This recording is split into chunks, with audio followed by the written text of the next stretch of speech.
Buenas tardes con todas y todos. Vamos a continuar con este ciclo de diálogos y conferencias sobre el desarrollo a partir de la encíclica Laudato Si y Fratelli Tutti. Esta tarde tenemos con nosotros a Anaí Makarov.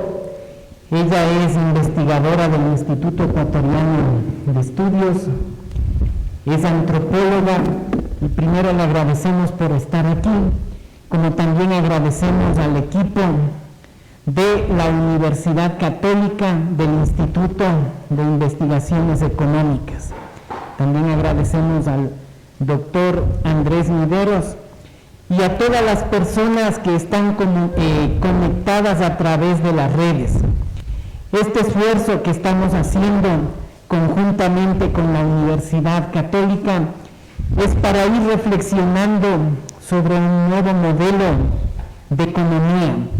Estamos viviendo momentos muy complejos donde la coyuntura que vivimos es económica, es política, y necesitamos reflexionar para decir cómo desde esta pandemia que hemos vivido podemos realmente generar un cambio a nivel personal, a nivel comunitario, a nivel estructural. También les damos la bienvenida a las personas que están presentes aquí y les invitamos para que sigamos el desarrollo de esta jornada con mucho entusiasmo y participación. Bienvenida, Nani. Yo tengo el micrófono incorporado. Muchas gracias. Bueno, muy buenas tardes. Una tarde fría, pero interesante para reflexionar. Primero que nada, muchas gracias por la invitación. Mi nombre es Anaí, como ya me presentó. Soy argentina, pero llevo más de 11 años viviendo en Ecuador, así que me siento un poco ecuatoriana. Espero que me acepten como tal. Y justamente, como decíamos, la idea es pensar la economía desde lo social. Digamos, yo no soy economista, yo soy antropóloga, pero estoy convencida de que la economía no es algo solo para economistas, sino que a la vez, así como la política no es algo solo para políticos, sino que afecta a nuestra vida cotidiana, hay que pensar entonces en cómo lo cotidiano de la economía se relaciona con lo político y con lo social, incluso con nuestras vidas y nuestras prácticas cotidianas. Entonces, un poco en la invitación que me hizo Andrés y en este ciclo que se está trabajando, hoy todavía vamos a trabajar un poco en la situación en la que estamos. Digamos, sé que en los próximos encuentros van a pensar más en las alternativas. A mí me toca la parte fea de mostrar desde dónde partimos, qué nos queda por transformar, qué tenemos que entender de nuestra realidad social para pensar después también cómo la transformamos. Entonces, el título de nuestra conversación es un poco pensar los efectos del neoliberalismo. ¿Qué es el neoliberalismo? ¿Cómo a esto se suma la pandemia que nos afecta, que afecta a todos y todas en el mundo? Y qué esta suma, ¿qué nos genera? ¿En qué lugar nos pone? ¿Cómo tenemos un neoliberalismo que pone en evidencia cosas que estaban antes de la pandemia?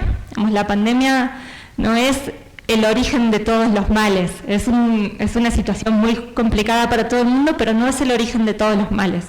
Es también un momento en el que se evidencian cosas que ya estaban pasando, y en este sentido pensar principalmente, lo que les voy a proponer es pensar en estos ejes, en cómo pone en evidencia la desigualdad, las distintas formas de desigualdad, la crisis social y la crisis ambiental. Entonces, lo primero que tenemos que pensar es qué es el neoliberalismo, ¿no? Cuando uno escucha sobre el neoliberalismo, se le vienen momentos de la historia a la cabeza, pero pensar un poco qué es, ¿no? En este sentido, el neoliberalismo es una corriente de pensamiento, tanto económica como política, que surge por primera vez, o se nombra por primera vez, en 1938. Sin embargo, en el contexto de post-Segunda Guerra Mundial, lo que prima es otro modelo económico, que es el modelo de estado de bienestar. Creo que se corrió un poco la presentación en este formato, pero no importa. Bueno, el estado de bienestar, que es un modelo que está más basado en la intervención del Estado para garantizar las políticas sociales, fue el modelo económico y político que primó tras la Segunda Guerra Mundial, justamente porque los efectos de la Segunda Guerra Mundial hacían necesario un periodo de reconstrucción. Entonces se pensó que para este momento de reconstrucción era necesario que el Estado intervenga. Y así tuvimos varios años donde las distintas políticas, en el caso de Latinoamérica o en el caso de nuestros países, se aplicaron políticas desarrollistas. No sé si alguien sabe qué significan las políticas desarrollistas, pero tiene justamente que ver con esta idea de que mientras había una zona del mundo que era la zona desarrollada, primer mundo, teníamos otra zona del mundo que éramos los países en desarrollo. En ese momento se hablaba de países en desarrollo. Y en este sentido se decía que había que generar políticas con intervención del Estado para que los países justamente puedan generar ingresos económicos, subir sus condiciones tanto de educación como en términos de desarrollo. Luego, con el tiempo, vamos a ver que esta forma de llamarle a los países cambió, porque lo que vimos es que en la relación del mundo, esta relación de países desarrollados con países en vías de desarrollo, no eran dos situaciones independientes, no tenía solo que ver con falta de desarrollo, sino con condiciones de inequidad en el mundo, donde para que unos tengan mucho, otros tienen poco. Para que mientras unos países exportamos materias primas, otros países generan unos valores agregados que después nos venden a los países que no tenemos ese valor agregado. Entonces ahí se pudo ver que la relación era distinta, no era solo un tema temporal, no era solo que los países latinoamericanos estábamos un poco más atrás en el tiempo, sino que había unas relaciones en el mundo de inequidad que tenían que ver con el desarrollo y el subdesarrollo, o lo que se empezó a llamar, después de la teoría de la dependencia, países dependientes. Luego, a partir de los años 80, tenemos todo este periodo donde el modelo económico que prima es el modelo de estado de bienestar. Pero a partir de los años 80, muy impulsado desde Washington, desde el consenso de Washington, la ideología que predomina en el mundo, tanto a nivel económico como a nivel político, es justamente el neoliberalismo. ¿Qué nos plantea el neoliberalismo? Nos plantea justamente que no es el Estado debe dar un pasito hacia atrás, debe retrotraerse y debe dejarle al mercado, al libre mercado, la regulación. ¿Qué implica esto? La regulación también, que sea el Estado, que sea el mercado quien regule, por ejemplo, el desarrollo científico y productivo de los países. Que sea el mercado quien regule el tema de seguridad social o incluso el tema financiero. Y ahí,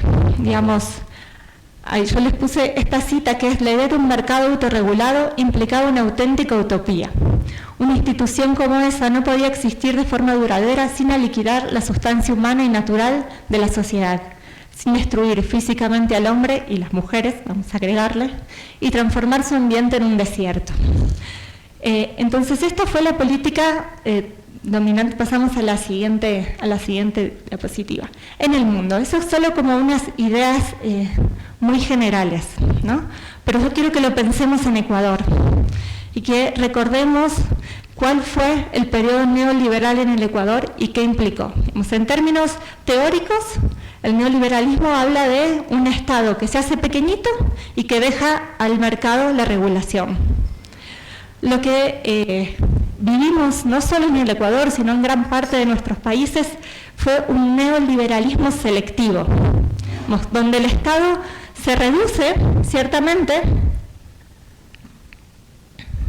Gracias. Sí, porque si no se lee. Y algo pasó también que de formato que se cambió y se desordenó un poquito, pero entonces el Estado se reduce. ¿Dónde se reduce el Estado? Deja de gastar. Por ahora vamos a usar esa palabra, después vemos si es la palabra correcta o no. Deja de gastar en salud, deja de gastar en educación, en planes sociales, genera privatizaciones y reduce los costos laborales, como reduciendo los derechos laborales. Sin embargo, hay una parte donde el Estado no se achica y no se reduce. Por eso digo que en nuestros países ni siquiera en términos teóricos se aplica el neoliberalismo como tal. ¿Por qué? Porque durante el neoliberalismo sigue habiendo subsidios a las grandes empresas, es decir, dinero que las grandes empresas no pagan en términos de impuestos, por ejemplo, al Estado.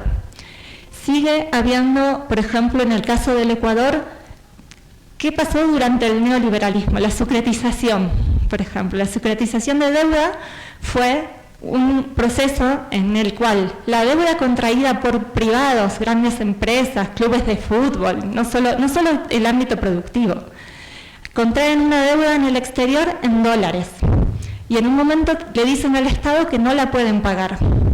Entonces el Estado dice, bueno, nosotros cubrimos esa deuda, le pagamos a los acreedores a nivel internacional en dólares y las empresas privadas, los clubes de fútbol, demás, le pagan al Estado en sucre. Pero en un momento donde el sucre estaba en plena devaluación. Entonces, mientras el Estado saca de sus fondos del Banco Central sus dólares y paga a nivel internacional, esa deuda que se paga con el tiempo y se va pagando cuando el sucre cada vez vale menos, es pagada en realidad por todas y todos los ecuatorianos, subsidiada al Estado, en pleno Estado neoliberal, donde se dice, no, el Estado no tiene que intervenir. Pero lo que nosotros decimos es, durante el neoliberalismo el Estado sí intervenía. El tema es dónde gastaba y a quién subsidiaba. Dejaba de subsidiar salud. En ese mismo periodo, años después, viene el proceso de la dolarización. Y ahí van a ver, los que estén online, también un formulario, un Google Form, donde hay una serie de preguntas que queremos un poco saber cómo lo que vamos contando se refleja en sus vidas cotidianas. Entonces, un poco también al público presente quería preguntarles cómo vivieron la crisis justamente del 2000 y toda la crisis durante la dolarización, cómo afectó en concreto en sus vidas. Si alguien de los que está presente nos levanta la mano y nos quiere contar alguna cosa particular, específica, de cómo vivieron y cómo afectó en sus vidas cotidianas el proceso de crisis de los años 2000 y de la dolarización, bienvenido. Si no, lo pueden poner en el inscribir. Si alguien se anima, si no, lo pueden escribir en el chat y lo vamos recopilando. Entonces, como les decía, en este momento los bancos también, a partir de emisión de crédito, emisión de deuda, generan un proceso de capitalización que ponen además en sus otras empresas, y muchos de ellos están en una situación donde se van a declarar en quiebra. ¿Tenemos una que se anime a contarnos? Bueno, la crisis que se vivió en los 2000, personalmente y familiarmente sí nos afectó muchísimo, ya que, bueno, en el caso de mi familia, mi papá perdió su empresa que tenía, y eso obviamente repercutió en toda una crisis familiar bastante grande, principalmente en lo económico, porque muchos de los planes que teníamos como hijos tuvieron que cambiarse. Entonces, en mi caso, terminé estudiando algo que no tenía previsto, mis hermanos lo mismo, se perdió el negocio, se perdió la casa, se perdió el auto, y prácticamente la familia tuvo que empezar de cero. Gracias. A ver, una más y...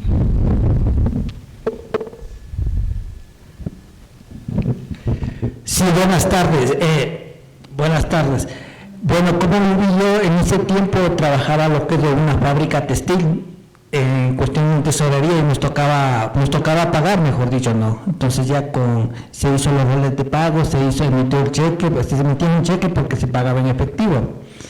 Y ya pues entonces fuimos lo que es a cambiar el cheque y estaba cerrado, ¿no?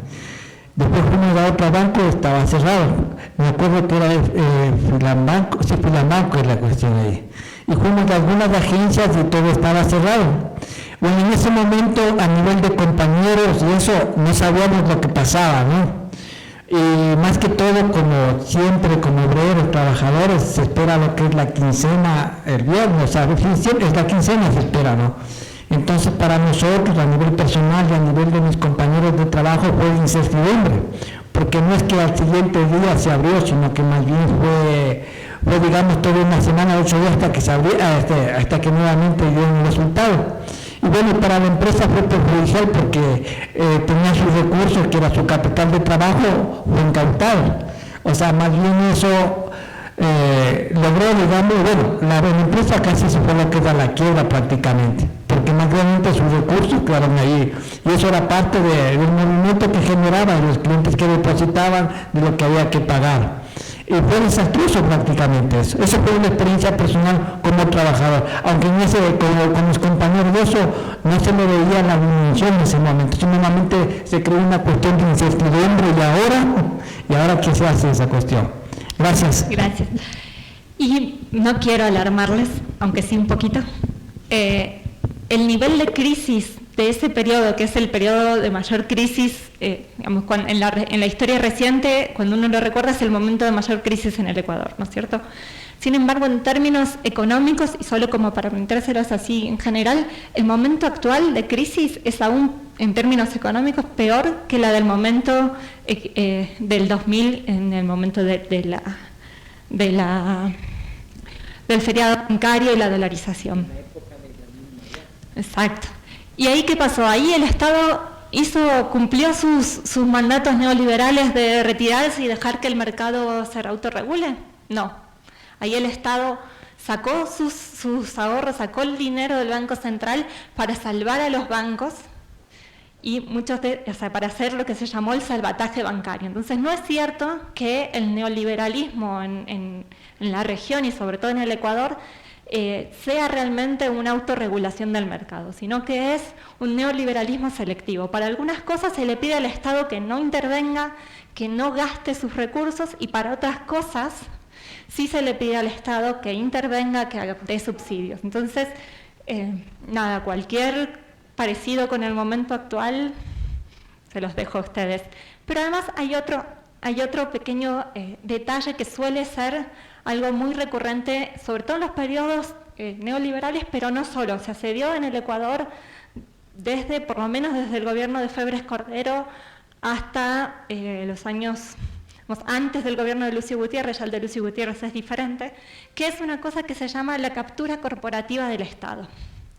¿Qué es? Es cuando las élites, las élites empresariales o los distintos sectores de las élites, ocupan el Estado, es decir, son quienes tienen puestos importantes dentro de la función pública, ya sea ocupando ministerios, ya sea ocupando distintos cargos.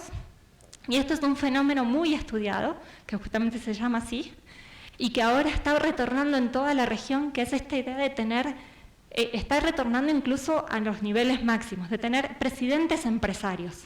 Y surge esta idea de que si saben ser buenos empresarios, saben gestionar de manera exitosa sus empresas, las hacen ganar, van a saber gestionar de manera exitosa y de manera eficiente los estados.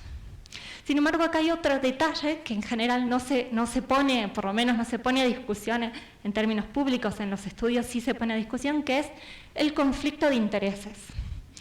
¿Por qué? Porque cuando uno tiene un interés como empresa privada y llega al Estado, puede llevar los intereses de su gremio, ya sea el gremio de exportadores, el gremio del que venga o de las empresas en las que tenga acciones, y generar que la política pública, la política que tiene que ser del interés colectivo, en realidad responda a intereses privados. Les voy a dar un ejemplo Yo trabajé mucho con temas de violación de derechos laborales en el sector bananero. En cierta parte del gobierno anterior, el ministro de Trabajo era el hijo del principal representante de las exportadoras bananeras, que venían reclamando, las grandes exportadoras, no estamos hablando ni de productores pequeños, sino de las grandes empresas exportadoras de banano. El banano es, como ustedes saben, hasta hace muy poco el primer producto de exportación no petrolera del Ecuador. El Ecuador es el mayor exportador mundial de banano. Para que tengan también una idea, es uno de los pocos productos que en plena pandemia creció y tuvo más ingresos, ¿Por qué? Porque la banana se come cada vez más en Europa, en distintos sectores, y es algo de necesidad básica, de la canasta básica. Entonces, incluso durante un año en el que la economía en general en todos los sectores se retrotrajo y tuvo pérdidas, ese sector tuvo ganancias. Entonces, sí, él es el hijo, es del representante de los principales exportadores, quien regula la política y la política pública de los y las trabajadoras. Durante su periodo, varios de los decretos que se dan, de los acuerdos ministeriales que regulan el sistema de trabajo, fueron justamente hacerse eco de algunas demandas que venían de este sector, que es empezar a quitar derechos laborales en el sector, siendo uno de los sectores con más ingresos, como les decía, que es un sector en general donde más del 50% de los trabajadores no están afiliados a la Seguridad Social, y el mismo ministro dijo que si los trabajadores no están afiliados, él no puede hacer nada por los derechos de ellos. Entonces, lo que se trabaja, digamos, y acá ni siquiera estamos hablando de temas de corrupción ni nada por el estilo, acá no hay corrupción, hay un problema más del tipo ético y moral que tiene que ver con qué pasa cuando representantes de espacios privados entran a la función pública en términos de conflicto de intereses. En algunos países del mundo esto está regulado. Uno no puede tener un cargo público y luego ir a un cargo privado que esté relacionado por un tiempo, se llama periodo de enfriamiento. El otro caso clásico en Ecuador se llama la puerta giratoria, que es cuando uno viene a un sector privado, pasa a lo público y pasa de vuelta a lo privado y usa este camino para generar ganancias. Es, por ejemplo, el caso del anterior ministro de Finanzas. Representante de la Cámara de Comercio, llevó al Ministerio de Finanzas todas las demandas de su sector gremial y de allí pasó al Banco Interamericano de Desarrollo, a pesar de que está prohibido por la Constitución. Entonces, como les decía, hay países donde no lo piensan como corrupción, pero sí lo piensan como un problema ético y por lo tanto lo regulan. Países, y no estamos hablando de países, no estamos hablando de Cuba, estamos hablando de Estados Unidos, de Canadá, de Japón, de Francia. Cuando uno piensa qué países regulan estas cosas, los supuestos países más neoliberales también regulan este tipo de problemas. Pasamos a la... Entonces, otro de los temas que en general pasan en los periodos neoliberales o que más se promueven tienen que ver con la firma de tratados de libre comercio o acuerdos comerciales. ¿Por qué lo puse acá? Y me parece muy importante, porque es uno de los... En general se dice, bueno, lo que necesitamos para salir de la crisis es tener más comercio, exportar más. Y bienvenido sea que exportar más, que haya más ingresos, pero ¿dónde está la trampa o qué pasa con los tratados de libre comercio? Sobre todo, ¿qué les pasó a los países que firmaron tratados de libre comercio? Ahí hay que pensar también la relación con el mundo. No hay una situación de igualdad entre países. Entonces, por ejemplo, uno de los ejemplos es el caso de México, que fue uno de los primeros en firmar tratados de libre comercio con Canadá y Estados Unidos. Inicialmente se dice que esto va a generar desarrollo, que va a generar exportación, que va a generar mayores ingresos. Pero cuando uno exporta también compra. Y lo que le pasó a México, por ejemplo, es que perdió su producción propia de maíz. ¿Por qué? Porque el maíz de Estados Unidos está subsidiado, altamente subsidiado, entonces, y tienen una gran producción que la ingresaron a vender a México. El maíz es uno de sus principales elementos de la cocina mexicana, de la comida cotidiana, de lo que comen las clases más populares, los sectores campesinos. Y todos los campesinos que en México además producían maíz desde antes de la conquista, tuvieron que dejar de producir maíz porque ya no les era rentable. Entonces hay que mirar los dos lados. Y otro de los temas tiene que ver con la pérdida de soberanía, entonces, que implican los tratados de libre comercio. ¿Por qué? Porque hay una cosa que es, cuando se firman los tratados de libre comercio, que es, se firman la resolución de conflictos en tribunales, que son tribunales privados internacionales. Entonces uno dice que vía el acuerdo comercial, los tratados bilaterales, los tratados de libre comercio, no va a aplicar medidas que luego le generen a las distintas empresas una pérdida de ganancias. ¿Qué implica esto? Esto implica que un gobierno, por ejemplo, les voy a dar 2 casos que fueron emblemáticos. El gobierno de Uruguay en un momento aplica una política de salud para evitar que las y los ciudadanos fumen tanto. ¿Por qué? Porque fumar es perjudicial para la salud, entonces lanzan una campaña para disminuir el consumo de tabaco. Philip Morris, no sé, ahora se me olvida si fue Philip Morris o Marlboro, entiende que esta política del Ministerio de Salud de Uruguay atentaba contra sus intereses económicos.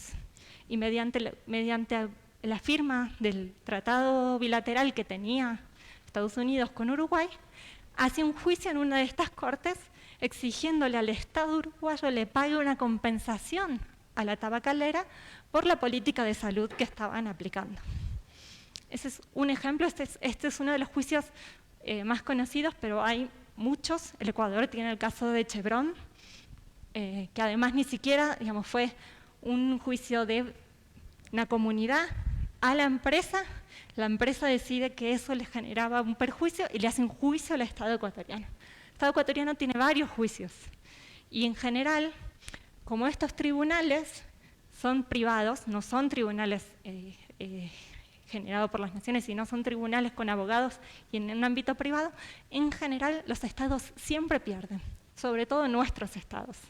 Otras de las cosas son algunas otras cosas que se firman, por ejemplo, en el caso de Colombia, en el tratado también con Estados Unidos, se firma una cosa que tiene que ver con la propiedad intelectual de las semillas. Hace un par de años atrás, los campesinos, como vienen haciendo hace 10.000 años, digamos, la selección de semillas es un proceso que forma parte de nuestro desarrollo como humanidad, tiene más de 10.000 años. Entonces, los y las campesinas colombianas seleccionaron sus semillas y las guardaron para volver a hacer la siembra el año siguiente. El gobierno colombiano, presionado por la firma de estos acuerdos, por una cosa que se llama la propiedad intelectual de las semillas, como las semillas son modificadas, son propiedad de ciertas empresas, que además absolutamente hay 2 o 3 empresas que manejan a nivel mundial la venta de semillas, quitó a los y las campesinos las semillas y las quemó. Esto generó grandes conflictos en el campo colombiano porque justamente no les permitían, les decían que esas semillas eran propiedad de determinada empresa y que para la próxima siembra tenían que volver a comprarlas. Esto es la otra cara de los acuerdos comerciales. Con esto no significa que los estados no necesiten generar comercio internacional, sino que hay que repensar, como muchas otras cosas, cuáles son las condiciones que las grandes potencias imponen a nuestros países, y ni siquiera los estados, sino las grandes empresas transnacionales imponen a los estados las condiciones de este comercio internacional. No es ni siquiera Estados Unidos haciéndole un juicio a Ecuador, es la Chevron haciéndole un juicio a Ecuador. Entonces, esta es otra de las cosas que hay que repensar a nivel como mundo, cómo se generan estas condiciones, y a nivel de Estado, la soberanía. Acá solo contarles que, por ejemplo, cuando fue la presión para firmar el acuerdo comercial con la Unión Europea, que es un poquito distinto, es un acuerdo comercial que intenta presentarse un poco más humano que los TLCs con Estados Unidos, la presión era principalmente de un grupo pequeño de sectores: camarón, pescado, banano. Y estos son los sectores que en los últimos años, incluido pandemia, no dejan de crecer. Sin embargo, cada vez importamos más cosas de la Unión Europea. Si uno va al supermercado hoy, cuesta más barato una lata de tomate que traen de Italia que comprar el tomate que se produce en Ecuador. Entonces, ¿qué empieza a pasar? Que la producción local se ve afectada. Es cierto, hay quienes ganan, es cierto, estamos exportando más, pero también estamos importando más. Entonces, no es solo que el Ecuador gana en números, sino también mirar quiénes ganan y quiénes pierden con las firmas de estos acuerdos comerciales. Acá justo en este mismo momento se está dando una discusión que la pueden buscar, que es la semana por la puesta del tratado vinculante. El tratado vinculante es justamente un tratado que tenga efecto vinculante, que no sea simplemente un llamado de atención, que pueda regular cuando las empresas transnacionales violan derechos humanos. Porque ahí está el otro problema, uno puede regular cuando es nacional, pero cuando es transnacional parece quedar todo fuera de jurisdicción, no es la jurisdicción del Ecuador si la empresa es de otro lado, pero tampoco es del otro lado porque la violación fue en el Ecuador. Entonces justamente se está demandando a la ONU la existencia de un tratado que justamente nos proteja de las grandes empresas transnacionales cuando éstas violen derechos humanos. ¿Por qué? Porque en el centro tienen que estar los derechos, no el comercio. No significa que el comercio no sea importante. Y les dejo, no sé si conocen qué es el CIADI, que es también la discusión del momento, que es el retorno del Ecuador al CIADI, que es justamente uno de estos centros de arbitraje del Tribunal Internacional. Luego volvemos al CIADI, pasemos. Entonces, la pandemia nos afectó a todos, pero hay que pensar también qué nos permite la pandemia. Pues la pandemia, como les decía, creo que pone en evidencia grandes situaciones de desigualdad, pone en evidencia e incluso puede ser que en algunos casos magnifique situaciones de desigualdad que ya existían, previas en el mundo. Pero también es un momento donde estas situaciones de desigualdad son tan acuciantes que se empieza a discutir sobre ellas. O sea, es imposible ignorarlas. Entonces, cada vez más, desde distintos espacios, desde distintas, tanto organizaciones sociales, pero no solo organizaciones sociales. Y ahí es donde es interesante justamente, y un poco lo que se está planteando, los distintos espacios que están discutiendo estas condiciones de desigualdad son, por ejemplo, las mismas encíclicas del Papa Francisco, que justamente señala estos problemas son problemas sobre los que hay que trabajar de manera urgente. Pero además de que es una situación mundial, América Latina en eso sí tiene como el top del ranking. Somos el continente más desigual del planeta, donde tenemos una mínima cantidad de población que tiene unas grandes cantidades de riqueza, mientras gran parte de la población viven con muy pocos recursos, pero además somos donde buena parte de nuestra población más rica tiene sus dineros en paraísos fiscales. Y sobre este tema también, como les voy a leer acá esta pequeña cita, sobre este tema de los paraísos fiscales, también el Papa Francisco se pronunció y justamente señaló que hay que invertir, no esconder la plata en paraísos fiscales. En una sociedad donde haya márgenes de pobreza muy grandes, uno se tiene que preguntar si la economía es justa o social, o busca intereses personales. La economía es social. Para generar empleo es importante el poder de las pymes, porque desde abajo viene la creatividad. Y ahí ya no veo lo que sigue y no me la sé de memoria, pero quedó.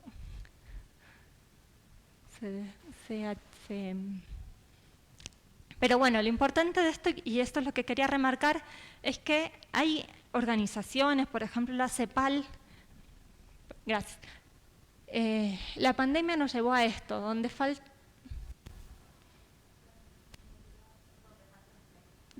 empleo. Bueno, ahí algo me pasó con la cita, pero no importa. Lo que quería un poco marcar es que hay organismos que hace muchos años vienen hablando del problema de la desigualdad, por ejemplo la CEPAL. Sin embargo, en este momento ya no son solamente esos organismos. Organismos como el Fondo Monetario Internacional, responsable de mucha de esta desigualdad, hoy se da cuenta que en términos, los niveles a los que llegó esta desigualdad son insostenibles. Entonces, también organismos como el Fondo Monetario Internacional, el mismo Banco Interamericano o el Banco Mundial, están señalando que para poder salir de la crisis en la que nos deja la pandemia, sí o sí hay que generar algún tipo de políticas que disminuya las brechas de desigualdad. No estamos nuevamente hablando de la izquierda, los movimientos sociales, las organizaciones sociales. Estamos hablando que el problema es tan grave que organismos como el Fondo Monetario y el Banco Mundial también apuntan a que hay que generar políticas en los distintos países y en este sentido, sobre todo políticas fiscales, que ayuden a disminuir estas brechas de desigualdad. Pasamos a la siguiente. Me tomo un trago de agua.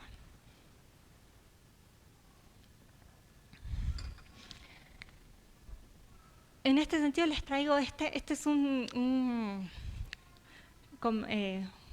escritor, el escritor de Mafalda, supongo que todos lo conocen, y me permití ponerles este chiste que me parece que es un chiste viejo, pero en general lo que pasa con los chistes de Quino es que no pierden nunca actualidad, y es un poco pensar en esto justamente de la desigualdad, ¿no? Si alguien quiere decir qué le evoca el chiste, a qué le saca qué le hace reflexionar el chiste, si alguien se anima a hacer una pequeña reflexión, bienvenida también. O la pueden también poner por chat en el Zoom, pero si alguien de los presentes quiere decir alguna u otra cosa también, y cuando quieran, los que están presentes también y quieran levantar la mano o intervenir, simplemente con la manito y me interrumpen. Pasemos a la siguiente. Entonces, bueno, el tema de la desigualdad. Decíamos, América Latina es el continente más desigual del mundo. ¿Qué pasa en Ecuador? ¿Cómo estamos en temas de desigualdad en Ecuador? Estos son números súper recientes, que justamente los tomé, yo corregí al final, los tomé hace poco, pero justamente el 1.3 de la población en el Ecuador concentra el 85.5 de la riqueza. Acá depende de cómo se mira la riqueza, puede ser 85.5 o 50.5, pero de todos modos estamos diciendo que solo un 1.3 de la población tiene grandes cantidades de riqueza, mientras el 32.4 de la población más pobre, estamos hablando de la población que ni siquiera la vulnerable en la clase media, sino la más pobre, la que está por debajo de las líneas de la pobreza, tiene apenas el 0.2 de la riqueza. Y en el sector rural esto es aún peor. Estamos hablando del sector rural que además con la pandemia vimos que podemos vivir sin algunas cosas, pero no podemos vivir sin alimentos, no podemos vivir sin lo que las y los campesinos producen. Y las y los campesinos en el Ecuador todavía aportan entre el 70 y el 80% de las frutas y verduras y alimentos frescos que consumimos. Y en ese sector rural, que produce todo lo que consumimos, que produce el principal producto de exportación, el banano, en ese sector rural, 1 de cada 3 personas viven con menos de $1.65 diario. Entonces, cuando pensamos en cómo vamos a salir adelante, cómo vamos a reactivar la economía, hay que trabajar y hay que pensar en estas cosas. No estamos todos iguales. Hay pocos que tienen mucho y hay muchos que tenemos muy poco o que tienen muy poco también, ¿no? Entonces, esto es fundamental a la hora de pensar cuáles van a ser las políticas de ahora en más que se van a aplicar en el mundo y en el Ecuador. Sin duda, para salir de la crisis hay que hacer un esfuerzo. Entonces, en general se dice, bueno, hay que poner el hombro, hay que hacer un esfuerzo, hay que salir adelante. Sí, pero ¿quiénes? A quien tiene menos de $1.65, ¿se le puede pedir que pague más IVA? ¿Cómo? ¿Cómo vamos a disminuir las brechas de desigualdad que se fueron generando y que cada vez son mayores si seguimos por el mismo camino? Y entonces, decíamos que las políticas neoliberales generan reducción del Estado en algunas cosas y en otras no. Y que esto es un problema que no es desde la pandemia, sino que antecede a la pandemia, pero la pandemia lo agudiza. Entonces ahí quería un poco ver qué pasó en octubre del 2019 con la gran protesta social. ¿Qué creemos que en realidad, previo a octubre, no sé si recuerdan, la ley de fomento productivo, en la cual se perdonó una deuda en firme, no una deuda por cobrar, sino una deuda en firme, es decir, que el Estado tenía la capacidad de ir y cobrarla de las distintas maneras al SRI de 4.291 millones. esta deuda se le perdonó a las grandes empresas. Al mismo tiempo, y esto me parece interesante, miren la cifra de lo que nos prestaron los organismos multilaterales, porque no fue solo el FMI. Lo que recibimos y la deuda que contrajimos es igual a la deuda que tenían las grandes empresas con el Estado. Entonces, sí, se dijo que era un momento difícil, había bajado el dólar, el Estado tenía menos recursos y por tanto el Estado decidió condonar la deuda, pero después decidió quitar el subsidio a los combustibles. El subsidio a los combustibles implica los pasajes de transporte de todos y todas nosotras, pero también el transporte que se utiliza para llevar los alimentos del campo a la ciudad, con lo cual suben también los alimentos. Entonces, el combustible es algo que sube y genera una suba de precios que pagamos todos y todas, al mismo tiempo que se perdona una deuda del monto similar al préstamo que teníamos. También estábamos como con la idea de que el Estado era demasiado grande, que había que reducirlo, que sean estas mismas cosas. Se fue despidiendo a gran cantidad de empleados públicos, empleados del Estado. Y ahí de vuelta, no se despide por igual. No es que se despiden, cuando uno piensa en empleados públicos o en servidores públicos, se viene la idea de los 90 del servidor, la burocracia que no hace nada, que está ahí sentada y que gana un sueldo solo por... Pero ahí mismo se despidieron personal de salud, personal de educación, hubo una gran reducción y no sé si se acuerdan que unos meses antes de que pase la movilización de octubre, había una gran movilización en todo el país de los practicantes de salud. Si alguno se acuerda, además de lo que pasaba en el Carchi, había una gran protesta, digamos. Ahí lo que les quería preguntar es si participaron de esas movilizaciones, y tanto si participaron como si no participaron, que alguien nos cuente por qué. O por qué creen que fueron, si creen que fue, o sea, ¿qué implicó el subsidio? Sí, dale. Hola. Ya, aquí Andrés Sánchez nos cuenta que, por supuesto, nos dice, pues apenas se anunció el alza, los precios de los víveres se dispararon. Además, los transportistas especularon con los precios de los pasajes, con una variación de 35 a 40 centavos en Quito o más, pues no se controló los precios. Eso responden en Zoom. Muchas gracias. ¿Alguien de los presentes quiere también decir algo de ese momento? Seguimos. Entonces, un poco nuevamente, acá hay un discurso que es importante mirar, ¿no? Ciertamente faltan fondos, el Estado hay un momento donde gasta más de lo que puede, pero la pregunta es no solo cómo reducir, sino dónde se reduce. Porque no es cierto, como en cualquier espacio, ¿y qué se entiende por gasto? Y volvemos a eso que les decía al principio.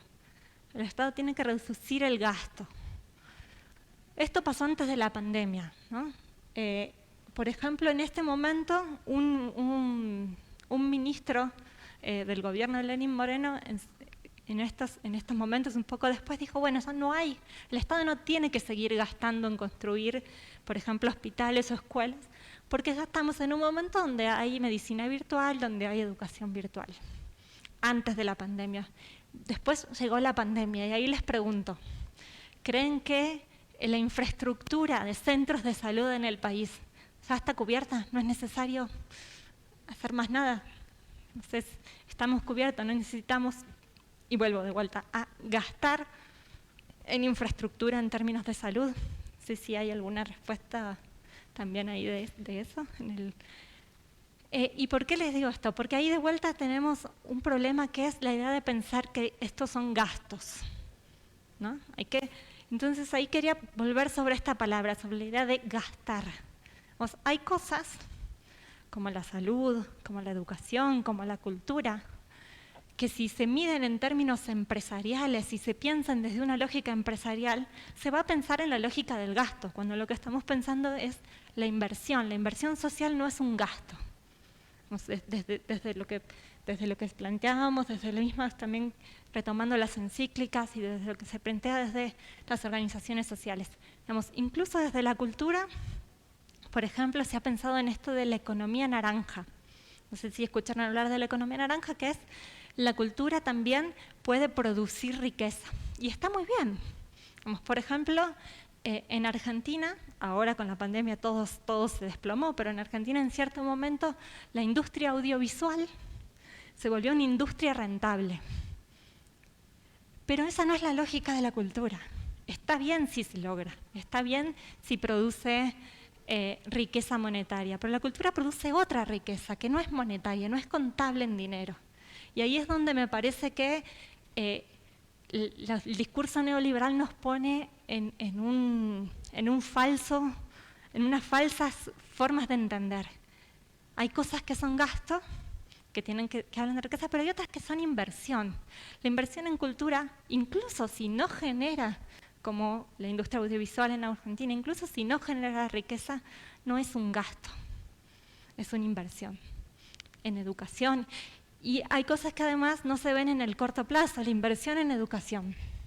La inversión en educación puede no verse en el corto plazo, pero en el mediano y en el largo plazo generan posibilidades para el país, incluso también en términos productivos, incluso también en términos de conocimiento técnico, de conocimiento científico, de desarrollo científico, que son apuestas. Y ahí está la trampa también cuando los gobiernos piensan a corto plazo en la posibilidad de invertir para poder estar bien y reelegirse, y no piensan en el largo plazo, la inversión a largo plazo, o ni siquiera a mediano plazo. Vamos a la siguiente. Y acá, de vuelta, quiero pensar ya en contexto de pandemia. El contexto de pandemia viene, además, acompañado, como les decía, en una reducción de los ingresos por la baja del petróleo, luego subió, pero el Estado tiene ya cada vez menos ingresos. Sin embargo, cuando se dice reducción del gasto público, no sucede en todo por igual. Y quería mostrarles estas tablas del 19 y del 20, de cómo se distribuye el presupuesto del Estado. Entonces vemos que en el 19, un 2.75 del PBI se invierte en salud, un 3.05 en educación y un 2.85 en seguridad. Llega la pandemia y tenemos un PBI incluso más chico, entonces, aunque las cifras se mantengan, es más pequeño. Hay una sola que crece significativamente. Fíjense que llega la pandemia y el presupuesto en salud no se aumenta. Hay un solo presupuesto que se aumenta, el de seguridad, o sea, el de educación se mantiene prácticamente igual y el único presupuesto que crece es el de seguridad, con pandemia en marcha. Entonces, también hay que mirar esto, ¿no? Cuando se dice reducción del Estado, perfecto, pero ¿en dónde se reduce y en dónde no se reduce la inversión pública, la inversión del Estado? ¿Para qué necesitamos más seguridad en la pandemia? ¿Por qué en general los países, y esto no es una cosa que pasa solo en Ecuador, sino en la región, cuando van a aplicar medidas que saben que son impopulares, lo primero que refuerzan es la seguridad? Lo dejo así como también para...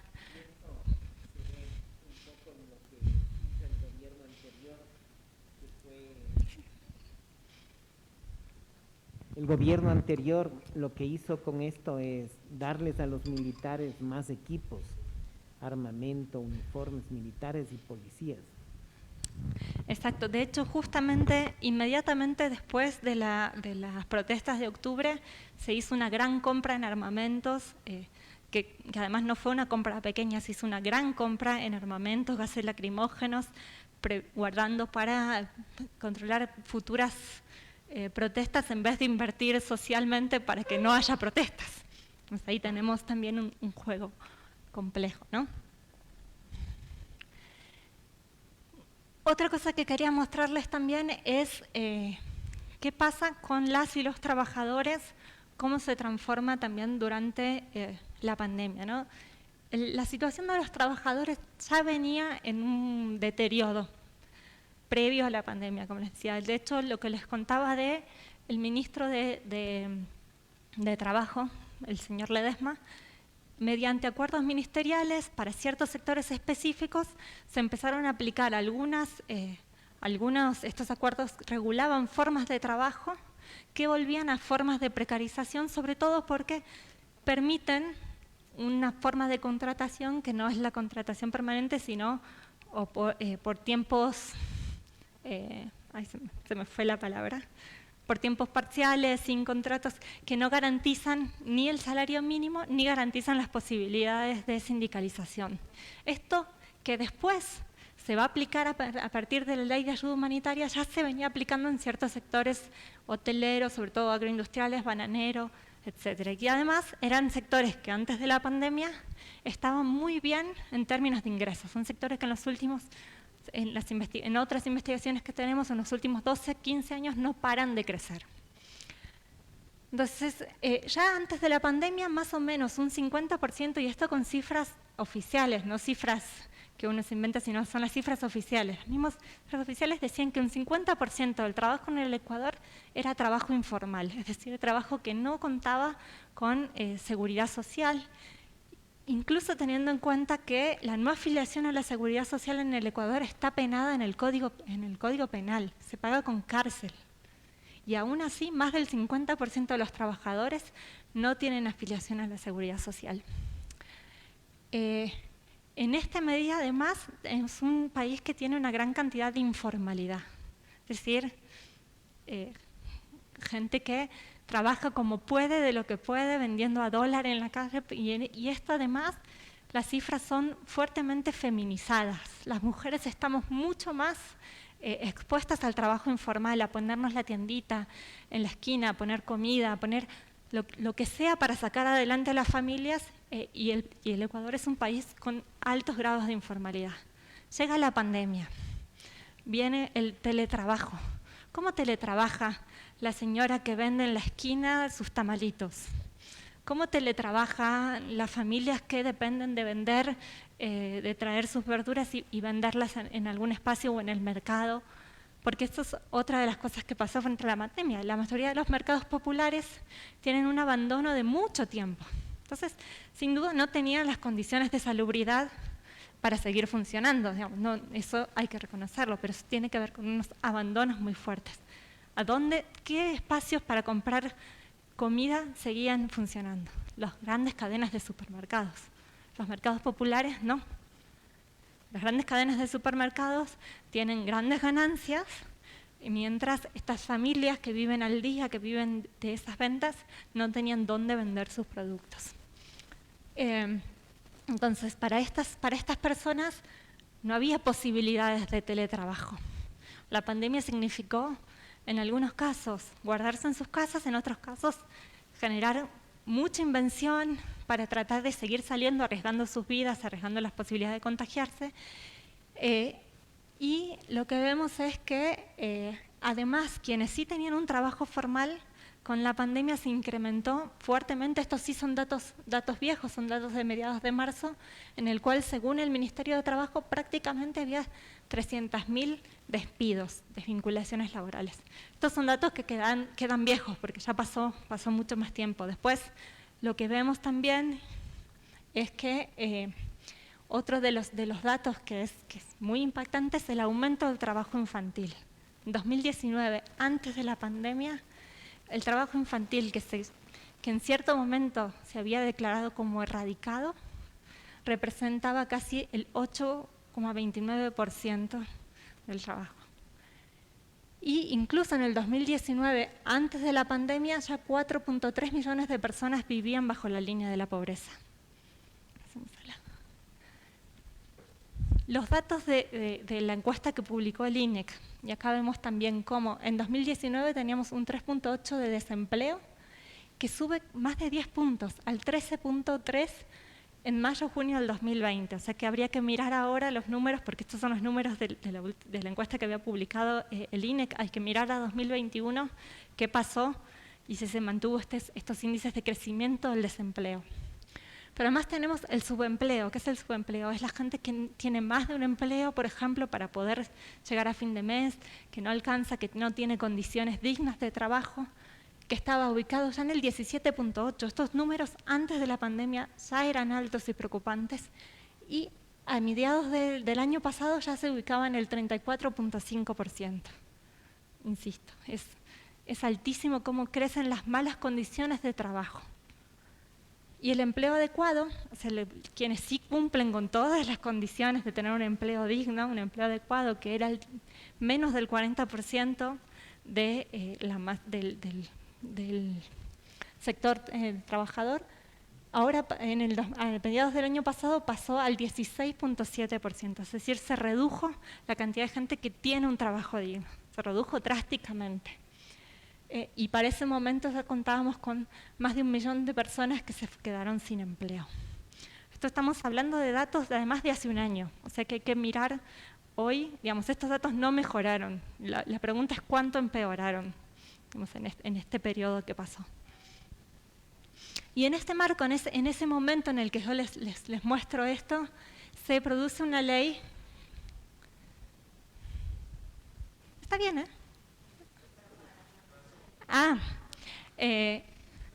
La ley de apoyo humanitario. Y esta ley tiene que ver con los números que vimos anteriormente y tiene que ver también con quién asume los costos en momentos de crisis y en momentos donde sin duda hay un retroceso de la economía. ¿Y por qué marcamos esta ley? Porque gran parte de esta ley, que se llama de apoyo humanitario, se basaba en un principio, que es mejor tener un trabajo malo a no tener trabajo. En términos prácticos puede ser cierto. Mejor ganar mal que no tener nada, porque no tengo con qué darle de comer a mis familias. Pero es una forma muy tramposa de pensar que quienes tienen que poner el hombro en las situaciones difíciles son las y los trabajadores, reduciendo sus derechos laborales. Digamos, con esta ley lo que se hizo fue una reducción muy fuerte de derechos laborales que incluso están en la Constitución. Esta ley tuvo más de 16 demandas de inconstitucionalidad, que aún muchas siguen sin resolverse. Entre ellas, la misma Defensoría del Pueblo presentó una demanda de inconstitucionalidad, porque la ley viola derechos consagrados en la Constitución. Pero sin embargo, lo que pasa con las leyes es que hasta que la Corte Constitucional no pronuncie y no diga que es inconstitucional, la ley está vigente. La ley continúa, va rodando. Entonces, en las conversaciones incluso con trabajadoras y trabajadores, lo que nos decían es que en muchos casos se acoplaban a la ley y firmaban nuevos contratos. Por ejemplo, como les contaba, en el sector bananero se aplicó cuando el sector bananero creció durante la pandemia. Tuvo mejores ingresos. Qué mejor, qué bueno que haya sectores que generen ingresos. Pero ¿por qué esos sectores que generan ingresos y aún teniendo ganancias disminuyen o generan condiciones de trabajo para sus trabajadores y trabajadoras, acoplándose a una ley como si realmente no pudieran sostener el empleo? Y es muy tramposo porque sí, como les decía, en la vida cotidiana es mejor tener un mal trabajo que no tener ningún trabajo. Pero no debería ser así, no deberían ser las y los trabajadores quienes pongan de su bolsillo o de sus recortes no tener salario mínimo, tener media jornada laboral, porque además entramos en un círculo vicioso. Quien gana $400 no tiene capacidad de ahorro, o puede ahorrar demasiado si tiene una familia. Gasta todo lo que tiene en bienes y servicios, en comprar alimentos, en el transporte, en la educación. Es decir, todo lo que recibe lo vuelca nuevamente y esto permite a la economía, sobre todo a la economía local, que siga rodando. Quien tiene mucho dinero, lo manda a paraísos fiscales. Quien tiene un buen ingreso puede generar ahorro, pero quien tiene, que es para este el caso, quien tiene poco dinero lo vuelve a invertir. Entonces, permite, si estas personas tienen cada vez menos dinero, consumen menos y no se reactiva la economía. Si mantenemos el dinero en quienes más tienen, ese dinero no se vuelve a invertir. En cambio, las personas que viven con pocos recursos, todo dinero que le ingresa lo vuelve a volcar y eso permite activar el consumo, permite que si tiene un poquito más de dinero pueda ir a comer al restaurante y el señor del restaurante no tenga que quebrar, sino que también pueda seguir avanzando y así. Entonces activa la economía.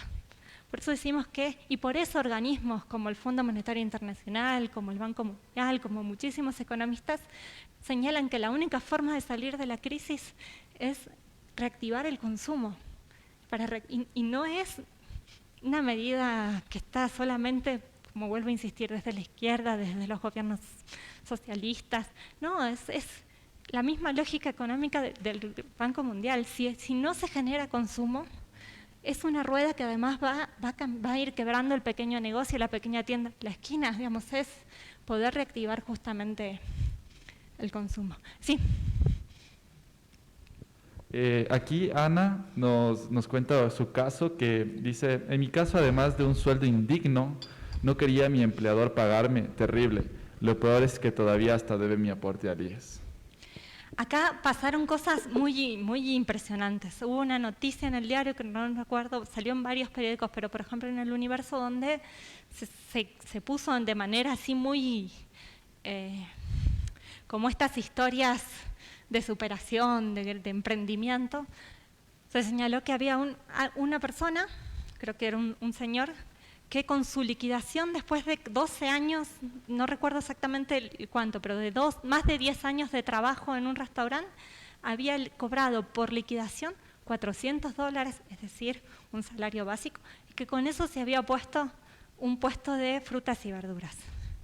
Y se lo planteaba como algo bueno, ¿no? Como el emprendimiento, esta cosa del emprendimiento, el emprendedor.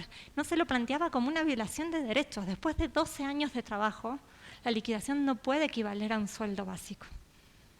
Eso es una flagrante violación de sus derechos como trabajador. No es algo por lo que festejar. Lo mismo que cuando, no sé, hay muchas noticias de este tipo, cuando se celebra que, por ejemplo, 2 o 3 niños caminen muchas horas para llegar a la escuela, y qué tenacidad de estos niños, qué bien, quieren estudiar. Sí, qué bien por los niños, pero no deberían en esas condiciones caminar 4 horas para tener una escuela, sino que deberían tener un establecimiento más cercano. Y ahí esto es lo perverso de muchos de estos discursos. Hay que darles la vuelta, eso no significa que no sea valiosa la actitud de las y los niños que caminan 5 horas para llegar al establecimiento, o que no sea valiosa el esfuerzo que hace este trabajador poniéndose un puesto de verduras. Lo que hay que discutir es si eso es justo. Eso no es algo para celebrar, es algo para cuestionar por qué ese trabajador después de 12 años solo cobra por liquidación el equivalente a un salario básico. ¿Por qué esos niños tienen que caminar en condiciones de adversidad 4 o 5 horas para llegar a un establecimiento educativo? Ahí es donde hay que poner un poco el foco en estas condiciones de desigualdad, y es lo que nos está permitiendo un poco discutir la pandemia. Y decíamos justamente que las condiciones de desigualdad son de muchas formas. Son económicas, pero también son de género. Y algo que puso en evidencia en la pandemia es que, por ejemplo, el sector informal es fuertemente, así como hay unas desigualdades de género entre lo urbano y lo rural, hay unas fuertes desigualdades de género, donde ya existían, donde son las mujeres las más afectadas en general cuando hay crisis. ¿Y por qué?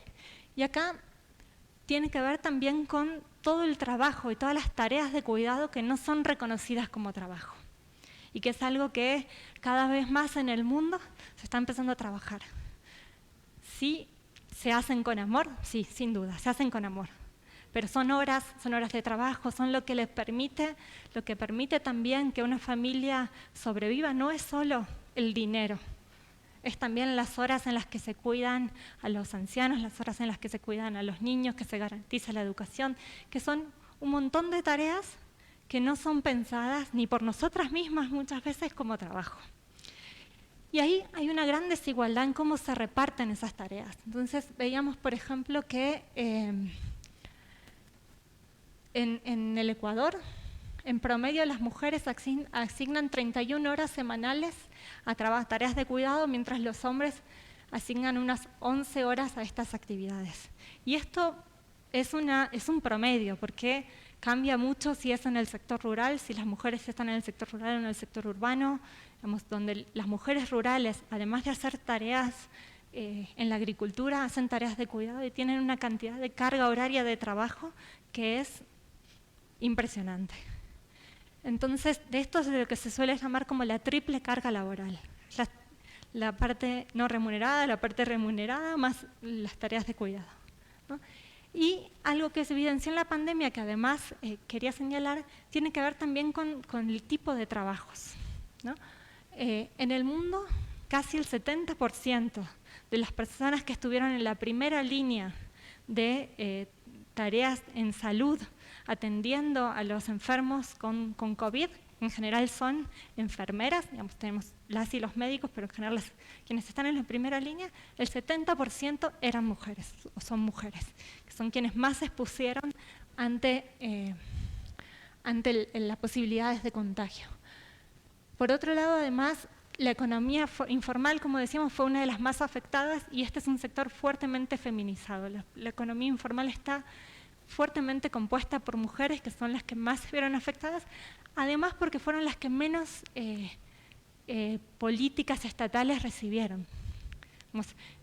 Se desplegaron en algunos casos, en algunos países más que en otros, algún tipo de políticas desde el Estado para solventar el empleo, pero el sector informal fue el que menos ayuda recibió. Y este es un sector fuertemente compuesto por mujeres. Por otro lado, ahora les paso. Por otro lado, y eso es lo que nos van a contar también ahora de las preguntas que está es, ¿qué implicó el cierre de escuelas, por ejemplo? ¿Qué implicó en términos de la pandemia y el aumento de enfermedades, cierre de escuelas, cierre de espacios?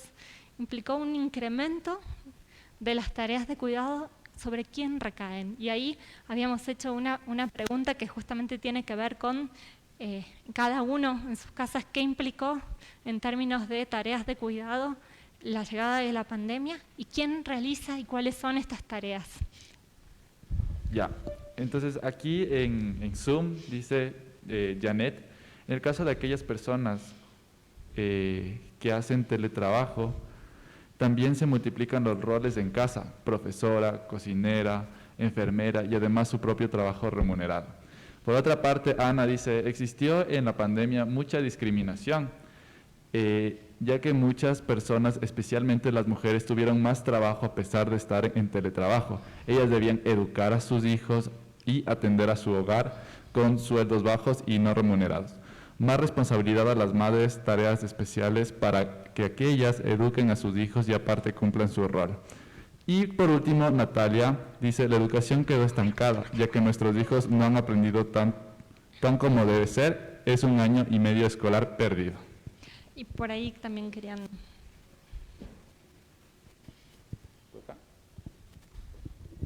Sí, buenas tardes. Acotando en relación de lo que el teletrabajo, hay que añadir un elemento, ¿no? Que en cierta forma las empresas salieron un poco, economizaron, ¿no? Porque en relación de costos, pago del internet, pago de los servicios básicos, especialmente de luz, lo recayó en la cuestión del trabajador. Y en muchos casos, o casi digamos en la mayoría, ese costo no lo asumió la empresa, sino más bien es la cuestión del propio trabajador y tomando en cuenta la ampliación de más horas que tenía que hacer. Porque más bien el teletrabajo en el inicio, o sea, no estaba tan regulado, ¿no? Entre comillas, ¿no? Pero lo que pasa es que no se tenía lo que es horario establecido de trabajo, ¿sí? Entonces el dueño de la empresa o gerente decide, en cualquier momento mandaba un mensaje y tenía que ser respondido o cualquier duda de esa cuestión. Eso. Sí. Ya, acá otra respuesta de Zoom es Aida Moina. Dice, en el contexto pandémico, acompañado de recomendaciones de aislamiento social preventivo y obligatorio, se evidenció y agudizó las desigualdades, discriminaciones, injusticias y violencias contra las mujeres y las niñas. Exacto, y ese es el otro tema que quería no sé si hice algo, que quería mencionar. Algo que ya estaba presente y que cada vez lo vemos más y que por suerte cada vez lo vemos más, que tiene que ver con justamente las violencias. Las violencias probablemente no son algo nuevo, pero son algo que por suerte dejamos de ocultar, que tienen que ver con las violencias que sufren las mujeres, niñas, niños, que era algo que muchas veces, como muchos habrán escuchado, pega pero marido es. Si pega, bueno, eso queda dentro de la casa, dentro de las 4 paredes, no tiene por qué salir afuera, son cosas hacia adentro. Esto por suerte ha dejado de ser así y empieza a ser considerado un problema social. Lo que pasó en la pandemia es que muchas de estas mujeres, mujeres, niñas, niños, que vivían situaciones de violencia en sus hogares, se vieron teniendo que quedarse hacia adentro, guardadas en el mismo espacio en el que estaba la persona que la sometía a estas violencias en general. Y ahí sí, eso suele ser así, es un hombre a una mujer, porque hay unas cuestiones de género bien marcadas, porque socialmente, históricamente, esto estaba permitido. Recién ahora estamos empezando a desnaturalizar que esto sea normal, que pegarle a la esposa sea algo normal, algo permitido. Ni hablar incluso de las violencias sexuales, que también muchas de las veces se ocultaban para no pasar vergüenza, cuando algún familiar a una tía, sobrina, ejemplos hay miles, pero lo que sí es importante pensar es que esto hay que empezar a desnaturalizarlo. Lo que sí puso en la pandemia y no había políticas suficientes de cuidado para proteger a estas mujeres y a estos niños es poner a las mujeres que se vieron confinadas justamente con sus agresores en un mismo espacio sin poder salir, que además cortó muchos de los lazos que en general no tienen que ver con instituciones, sino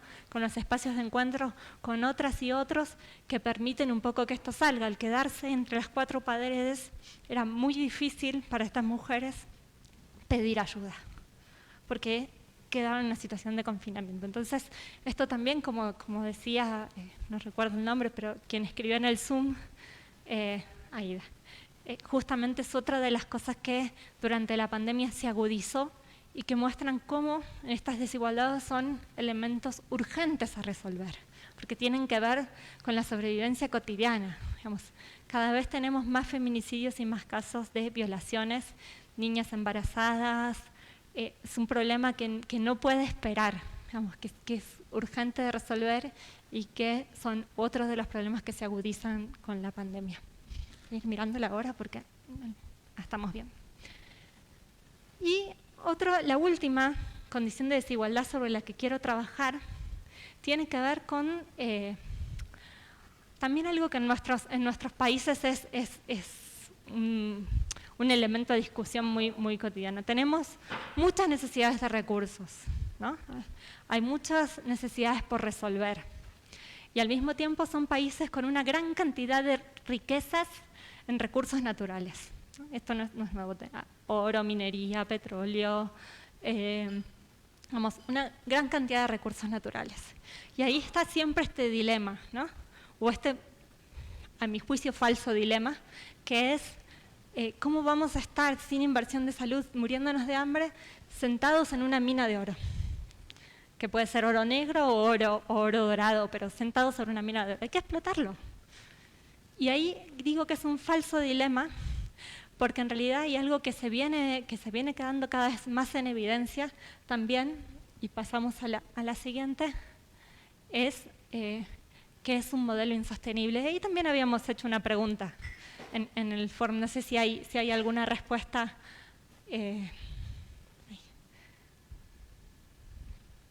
¿Sí? Ahí habíamos hecho una pregunta que tiene que ver con qué hacemos en este caso, ¿no? ¿Qué hacemos con este dilema? Tenemos países que tienen muchas necesidades de recursos y a la vez muchas riquezas en recursos naturales. ¿Qué se hace? ¿Qué consideran que implica esto? ¿Hay que sacar estos recursos naturales? ¿No? ¿Sí? ¿De qué manera? No sé. Si no, vamos avanzando y la dejamos para después. Esto que también está en las encíclicas, que justamente es un llamado de atención que también es cada vez más acuciante. Durante mucho tiempo se pensó que este era un problema de un par de ecologistas en el mundo, gente que le interesaba un poco la naturaleza, le gustaban los animalitos y un par de ecologistas ahí que peleaban por esto. Pero cada vez hay más y más personas y más organizaciones que se suman a un llamado, porque justamente hay un momento donde, y se dice el capitaloceno, es un modelo insostenible porque prima el capital, está en el centro, ya ni siquiera es el hombre. En un momento se hablaba de un modelo que tenía al hombre en el medio y que estando el hombre en el medio, todo lo demás, naturaleza, era secundario. Ya ni siquiera es el hombre y mujer, como género, sino el capital. Y cada vez se muestra que es más insostenible, no solo porque digamos, el modelo extractivo nos genera un uso intensivo de agrotóxicos y cada vez en más lugares hay demandas por la gran cantidad de enfermedades que generan a los seres humanos, pero también a la tierra, el uso intensivo de agrotóxicos. El problema de la gran cantidad de desechos contaminantes y de la deforestación absolutamente incontrolada. ¿Qué genera esto? ¿Y qué es lo que hace que cada vez no sean solo un grupo de ecologistas quienes plantean que esto es un problema y nuevamente es un tipo de problema que no puede esperar, que no nos da mucho tiempo? No es que podemos esperar 10, 15, 20 años, para empezar a hacer algo, sino que es un problema que requiere acciones ya estamos tarde. ¿Por qué? Porque cada vez vemos, por un lado, el tema del calentamiento global, que suena ahí siempre, pero en lo concreto, ¿qué implica el calentamiento global?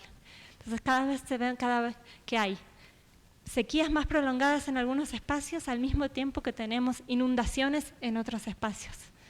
¿Y saben qué? Por ejemplo, ¿qué provoca esto? O sea, ¿qué es lo que provoca estas sequías y estas inundaciones?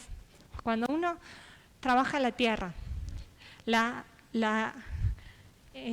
tierra, la agricultura tiene más de 10.000 años de edad, entonces no es un problema solo de la agricultura, sino de cómo se realiza esta agricultura. ¿Cómo se trabaja esta tierra? ¿Qué se le pone a la tierra? Como si se la hace descansar, no se la hace descansar. Cuando la tierra pierde nutrientes, también pierde capacidad de absorción. El agua que llueve ya no se absorbe, la humedad no se guarda. Entonces, en los momentos de sequía, la sequía es más aguda porque no se guardó la humedad. Pero en los momentos de lluvia, como la tierra no absorbe, el agua se va y genera más inundaciones, desbordamientos, y tenemos un gran problema, por ejemplo, en este sentido. Pero también algo que puso en evidencia la pandemia tiene que ver con la transmisibilidad de virus entre especies. Las distintas especies, seres humanos tenemos un tipo de virus y de enfermedades, los animales tienen otro tipo de virus y de enfermedades. En general, no se contagian. Pero el avance justamente de este modelo extractivo, el avance de toda la agroindustria y las industrias en los sectores y en los espacios de la naturaleza, los grandes hacinamientos, por ejemplo, de porcinos para cría, para alimentación, las formas en las que se producen esos alimentos generan unas condiciones que amplían las posibilidades que estos virus sí se transmitan entre especies y se generen mutaciones entre especies, que son, por ejemplo, lo que nos lleva al coronavirus, que es un virus de origen animal que se mutó y se pudo transmitir a los seres humanos. Pero esto no es en un momento, no sé si se enteraron de una matanza masiva, por ejemplo, de se me fue el nombre, murciélagos en Perú.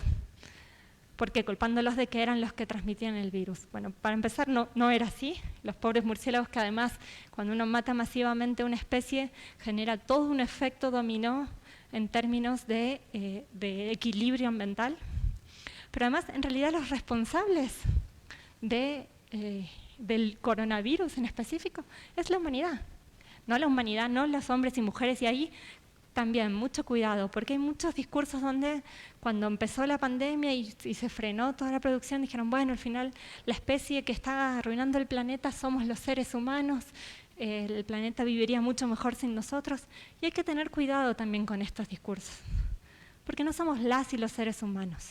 Es un modelo de producción dominado por un grupo pequeño en el mundo, de grandes empresas, de grandes poderosos. Y digo que tengamos cuidado con estos discursos porque en realidad tienen un contenido muy, voy a usar una palabra fuerte, pero un contenido muy fascista también con nosotros mismos como especie. Es responsabilizarnos como especie, sin duda hay que cuidar el planeta. Sin duda cada uno puede aportar su granito de arena, puede generar menos basura, sin duda todos y todas podemos hacer algo. Pero eso no alcanza. Es un modelo, es un sistema y hay que pensarlo también así. Eso no quita que no intentemos, pero no es eso solamente, es poner en cuestión el modelo extractivo que genera la forma en la que se produce y se genera producción en el mundo. Porque además se produce de formas muy desiguales. No es que necesitamos todo lo que... Se produce cada vez más alimento y a la vez cada vez hay más hombres y mujeres que sufren hambre y malnutrición en el mundo. ¿Cómo es posible que mientras más alimento se produce, más industria hay, haya más problemas de nutrición en el mundo?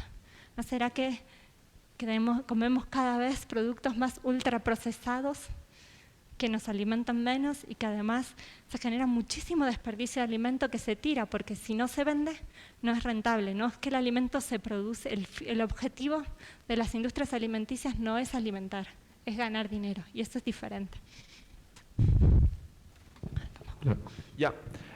Mayra Cedeño nos comenta: en la realidad la pandemia nos está enseñando el valor de la familia, hacer apoyo entre padres e hijos. La primera escuela es el hogar, de allí hay diferentes casos en los hogares como maltrato infantil e intrafamiliar. Nuestro país es muy rico, lamentablemente nuestros gobernantes no han hecho lo correcto en cómo explotar nuestra riqueza en el bien común del pueblo más necesitado, más bien. Espérenme, que justo me llegó dice: nuestra riqueza en el bien común del pueblo más necesitado, más bien lo han hecho en interés propio o personales. Por otro lado, Ángel Criollo nos describe: las condiciones de desigualdad en tema de brecha tecnológica aún no está sin resolver. En las comunidades rurales la educación virtual es prácticamente nulo. De entrada no hay cobertura ni señal telefónica, las familias no cuentan con una laptop y los pocos que acceden a esto es mediante celulares. Eso arrastra a otros gastos como de saldos y megas. Muchas familias tienen al menos 3 hijos en la escuela y cuentan con solo un teléfono.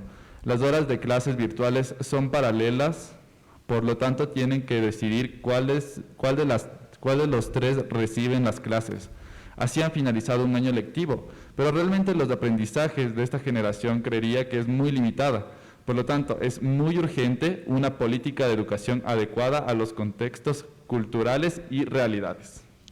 Gracias. Y justamente con eso, y después vuelvo a esto para cerrar, como les decía, la pandemia agudizó las desigualdades existentes. La brecha tecnológica era una brecha que ya existía y que justamente en este momento donde la educación solo podía ser virtual se pone realmente en evidencia. Y ahí destacar mucho el rol de las y los docentes, porque a las maestras y a los maestros tampoco estaban preparados para la educación virtual.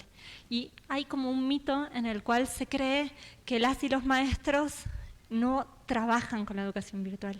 Y es completamente errado. Las y los maestros, para poder llevar adelante la educación virtual, les implica el doble de esfuerzo, el doble de trabajo, cómo adaptar, porque además una clase presencial y una clase virtual no es simplemente ponerse frente a una cámara y hacerlo.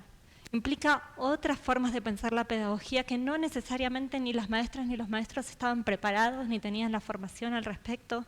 Justamente sobre todo eso hay que avanzar, pero ahí hay que reconocerles que están en las mismas condiciones también que cualquier trabajador en teletrabajo. Mientras el profesor o profesora o maestro está dando clase, tiene a sus hijos dando vueltas, tiene que cocinar, Entonces, solo quería hacer este paréntesis, porque sí es también un discurso que a veces se va en contra de justamente entre nosotros, ¿no?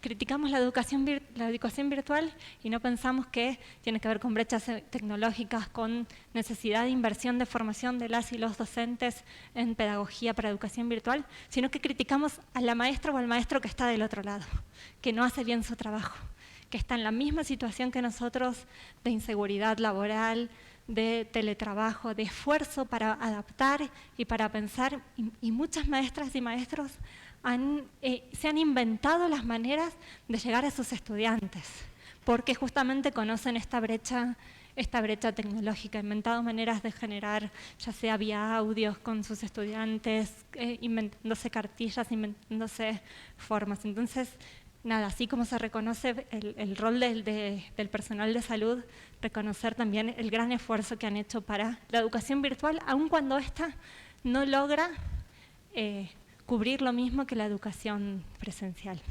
Y para cerrar, porque también ya estamos como un poco, no se fueron. solo antes de llegar a esto, ¿por qué este modelo de capital es insostenible? Pero también no solo es insostenible y genera desigualdades con la naturaleza, sino que genera desigualdades económicas.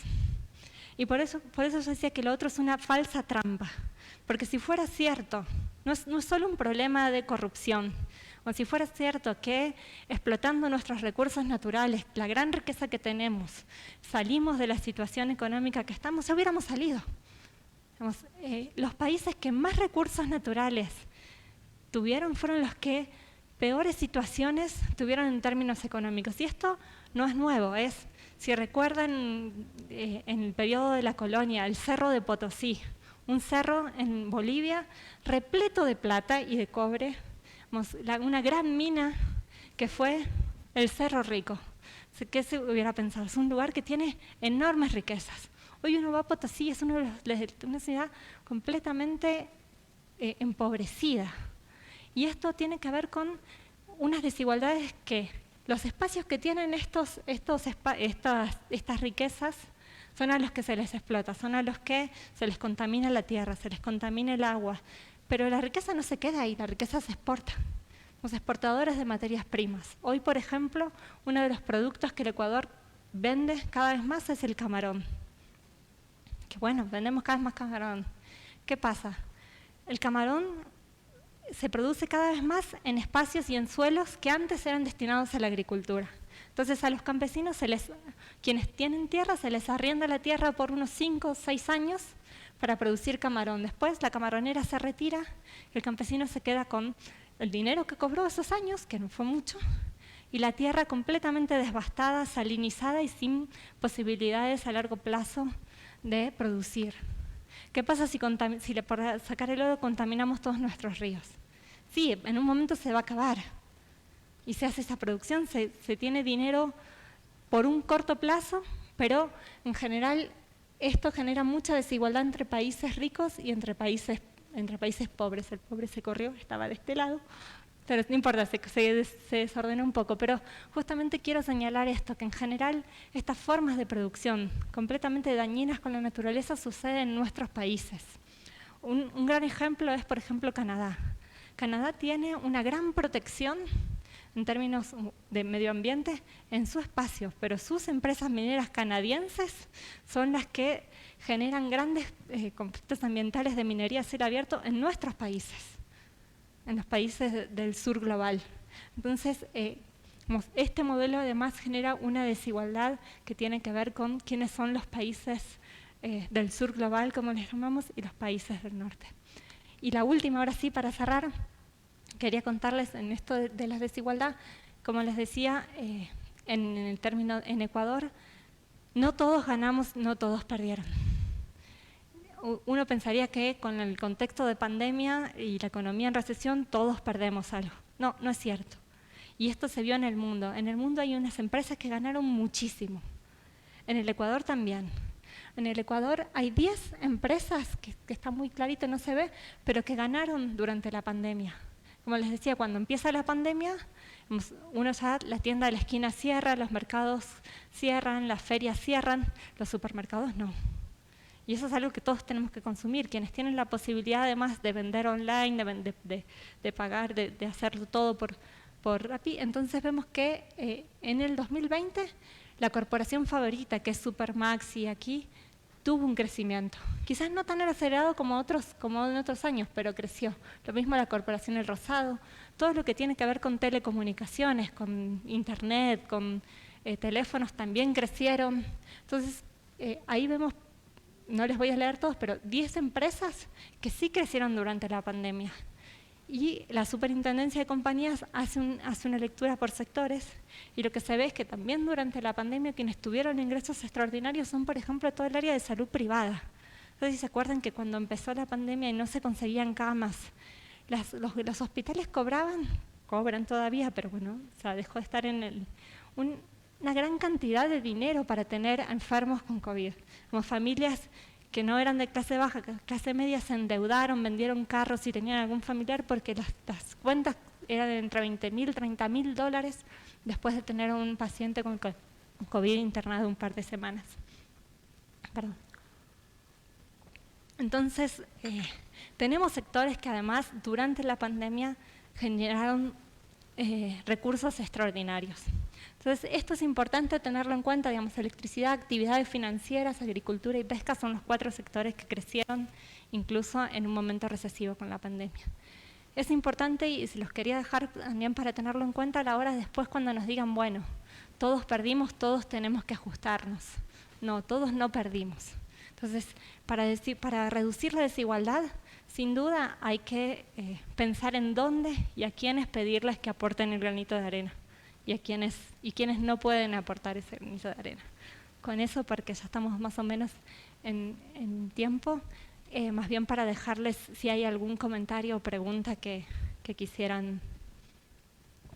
Aquí en el Zoom, en lo que fue la diapositiva de la pobreza y desigualdad en Ecuador, Nelly Ceballos, más que todo pregunta, ¿dónde puede encontrar los datos que pones ahí? O sea, tal vez una fuente que ella pueda verificar esos datos. Pues en realidad va a encontrar, digamos, hay muchos artículos. Si busca desigualdad y pobreza en el Zoom van a salir muchos de ellos son incluso, Andrés Mideros tiene varios escritos, por ejemplo, si buscan la página de Primicias, y si no, ya para quienes sí saben procesar datos, les doy estos artículos, pues son más fáciles de entender. Quien sí sabe procesar datos, en las páginas del INEC pueden también revisar, pero es más fácil si busca a partir de los artículos que ya está procesado, y para quienes no somos economistas es más fácil de entender. Entonces, bueno, más bien muchas gracias. Pasamos medio vuelo de pájaro por muchos temas, pero un poco eso es lo que quería compartirles hoy. Muchas gracias, Anaí. Yo creo que aquí nos has planteado el panorama, realmente cómo se mueve este modelo económico, que no solamente es un discurso, porque a veces esto de ver la inequidad, la injusticia, parece que fuera como algo medio lejano. Entonces yo creo que aquí hay un gran desafío para todos los que estamos trabajando desde los sectores populares, desde las organizaciones, desde las universidades, para seguir pensando que es urgente y es necesario construir un modelo económico más equitativo. Y como dice el Papa Francisco, que realmente no se puede pensar en un desarrollo cuando este desarrollo simplemente es la acumulación de unos pocos. Entonces el desarrollo tiene que ser para todos y de manera integral. Entonces les agradecemos a todos los que han participado esta noche.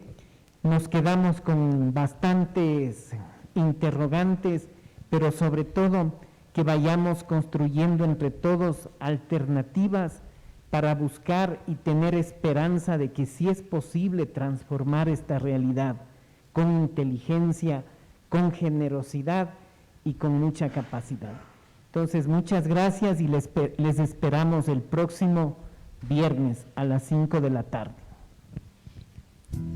Gracias.